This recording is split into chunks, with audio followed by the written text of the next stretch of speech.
गौचारण की भूमि पर ग्राम प्रधान सहित दबंग भूमाफियाओं का कब्जा। जैसा कि आप सभी को ज्ञात है कि छाता तहसील के शेरगढ़ थाना के अंतर्गत बड़ा गांव में करीब 42 एकड़ गौचारण भूमि पर कुछ विशेष धर्म के लोगों द्वारा अवैध रूप से कब्जा करके उस पर एक मजार का निर्माण किया गया है। साथ ही उस भूमि पर खेती करना शुरू कर दिया गया है। इस मामले में तहरीर की गई और लखनऊ में विश्व हिंदू परिषद गौरक्षा विभाग, उत्तर प्रदेश के ब्रज प्रांत के गौरक्षा विभाग के मंत्री हेमंत कुमार शर्मा को अवगत कराया गया, जिसके बाद उनके द्वारा इस मामले की करीब 1.5 महीने उनके द्वारा गठित की गई टीम के द्वारा जांच की गई, जिसके उपरांत प्रशासन और सरकार के समस्त अधिकारियों से समन्वय बनाकर 42 एकड़ भूमि में से करीब 18 एकड़ भूमि को कब्जे से मुक्त करवाया गया। वहीं संदर्भ में आज विभाग मंत्री के द्वारा गाँव बड़ा में आकर अवैध भूमि का निरीक्षण किया गया। साथ ही उनके द्वारा गौचारण की भूमि से संबंधित सभी अधिकारियों के साथ वार्तालाप की गई। क्या नाम है भाई साहब? मेरा नाम हेमंत कुमार शर्मा है। मैं विश्व हिंदू परिषद से गौरक्षा विभाग का विभाग मंत्री हूँ, मैं उत्तर प्रदेश से।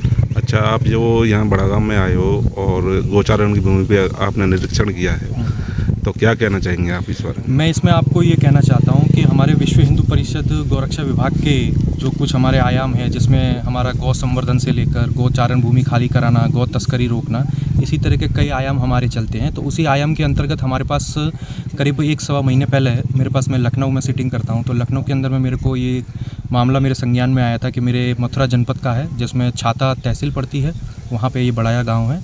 तो वहाँ पे करीब 42 एकड़ जगह है जो तरीके से गौचारण भूमि है, पूर्ण रूप से उसको कब्जित किया गया है। तो उसी के सिलसिले में मैं आज व्यक्तिगत तौर पे उसका निरीक्षण करने आया हूँ और क्या यहाँ पे परेशानियाँ हैं, क्यों इस चीज़ की सुनवाई नहीं हो पा रही और कितनी सुनवाई हुई है, तो इसी को देखते हुए मैं आया हूँ। अच्छा, आपने इस बारे में किसी से बात की उच्च अधिकारियों से? हाँ, इसके बारे में मैं आपको बता दूं कि करीबन इसमें से अभी तक हम लोग 16 से 18 एकड़ जगह जो है अभी तक हम लोग मुक्त करा चुके हैं, जिसमें पूर्ण रूप से सहयोग हमारे माननीय उत्तर प्रदेश के जो यशस्वी मुख्यमंत्री हैं श्री योगी बाबा जी, उन्हीं के माध्यम से हमको 16 से 18 एकड़ जगह मिली है, क्योंकि हम उनके जनता दरबार में मिले थे। वहाँ पे सारी चीज़ें जब उनको रखी गई कि इस तरह का है, तो उन्होंने तुरंत कार्रवाई करते हुए आदेश किए थे कि इतने हिस्से को आप खाली कराया जाए।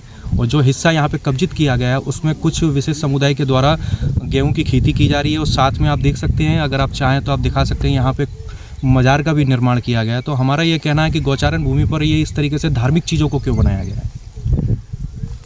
तो इस बारे में आप क्या कहना चाहेंगे जो मजार बनी हुई है? इस बारे में मैं ये कहना चाहूँगा कि इस भूमि से संबंधित जितने भी अधिकारीगण हैं, इसमें SDO से लेकर, इसमें BDO से लेकर, अपने SDM से लेकर, अभी मेरी कुछ समय पहले एक अधिकारी से बात हुई है, मैंने उनको संज्ञान में डाला है कि यहाँ पे जितने भी ग्रामीण जन हैं, जो आसपास के प्रधान हैं, उनका केवल ये कहना है कि इस गौचारण भूमि पर हम एक पानी की एक हौदिया बनाना चाहते हैं। क्यों? क्योंकि यहाँ पर करीब निराश्रित गौवंशों की संख्या करीब 150 से प्लस है, जिसमें गौ माताएँ हैं, जिसमें 20 से 25 नंदी हैं। साथ में यहाँ पर मैंने ये भी देखा कि यहाँ पे नील गाय भी आती हैं, मोर भी आते हैं। तो उन्हीं के पीने के लिए, क्योंकि आप समझ रहे कि गर्मी का टाइम है, तो उसी पीने के लिए यहाँ पे एक पानी का निर्माण कराया जा रहा है, जो देखा जाए तो पूर्ण रूप से एक सामाजिक पहल भी है और एक इंसानियत भी ये कहती है कि ये हमें इनके बारे में सोचना चाहिए। अच्छा, यहाँ ग्रामीण बता रहे हैं जो है प्रधान का यहाँ कोई सहयोग नहीं मिल रहा है। हाँ, ये बात आप बता रहे हैं। अब मेरे संज्ञान में ये आई है कि प्रधान यहाँ पे सहयोग में नहीं है, बट मैंने प्रधान जी को फ़ोन भी लगाया, मगर किसी कारण से उनका फ़ोन स्विच ऑफ आ रहा है। पर मैं ये नहीं मानता हूँ कि कोई भी प्रधान अपने ग्राम के अंदर में इस तरह की इमेज तो नहीं खड़ी करेगा कि भाई मैं उनके खिलाफ हूँ, या वो प्रधान का इसमें मुख्य रूप से क्या ऐसा फ़ायदा है कि वो गौचारण भूमि कोई, भाई प्रधान तो मेरे ख्याल से देखा जाए तो पूरे गांव का पहला एक नागरिक होता है और पहला हमारा माता पिता के समान होता है। जैसे देश का पहला हमारे राष्ट्रपति होते हैं, जैसे प्रदेश के हमारे मुख्यमंत्री होता है, इसी तरीके से प्रधान होता है। मगर कोई बात नहीं, अगर ऐसी बात है, अगर कोई पाया जाता है कि प्रधान की इसमें किसी तरह की कोई रूपरेखा है, तो उसको समझाया जाएगा, बताऊंगा मैं ग्रामवासियों पर, उसको समझा जाएगा, उसको देखा जाएगा, वो चीज़ों को समझा जाएगा, प्रधान जी से पूछा जाएगा कि भाई ये चीज़ें क्यों हैं यहाँ। क्या नाम है तुम्हारा? टिंकू।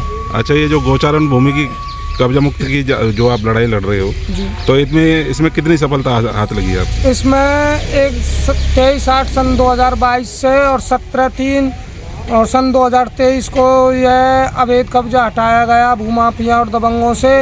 और इसमें सबसे बड़ा सहयोग मेरे पे विश्व हिंदू परिषद के मैन अध्यक्ष हेमंत जी का, और उन्हीं के आशीर्वाद से यह कब्जा मुक्त गौचारिक ज़मीन हुई है। और मेरा सबसे बड़ा योगदान मीडिया वालों ने भी किया है। अच्छा, कितनी ज़मीन जो है अब तक कब्जा मुक्त हुई है?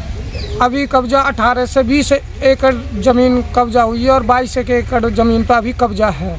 अच्छा, इसके लिए आप कहीं उच्च अधिकारी या किसी मंत्री वगैरह से आप कहीं मिले हो जाके? हाँ, मैं योगी जी से फरवरी में मिला था। अभी जो ये 20 फरवरी को मिल के आया था। 3 बार मैं लखनऊ जनता दरबार में सितंबर में गया था सन 2022 में, और 8 बार मैं SDM महोदय छाता एप्लीकेशन लगा चुका हूँ। 2 बार DM महोदय को मैं एप्लीकेशन लगा चुका हूँ। अच्छा, वहाँ DM साहब ने क्या कहा था आपसे? DM साहब ने आश्वासन दिया था और यह कहा था आपकी ज़मीन अवैध कब्जा हटवा दिया जाएगा।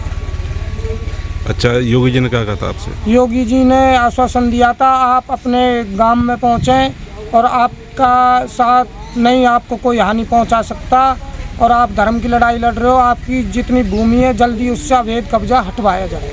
Rajiv Academy for Technology and Management, 7th rank of MBA by AKTU. Assured placements among top-notch global companies, regular workshops, training programs, seminars and guest lectures, frequent industrial visits for practical exposure, systematic and well-structured training classes to enhance communication, life skills, technical and aptitude skills, a lively campus life, cultural and sports events and extracurricular activities, highly qualified faculty members, multimedia classrooms and state-of-the-art AC infrastructure amidst lush green enthralling ambience.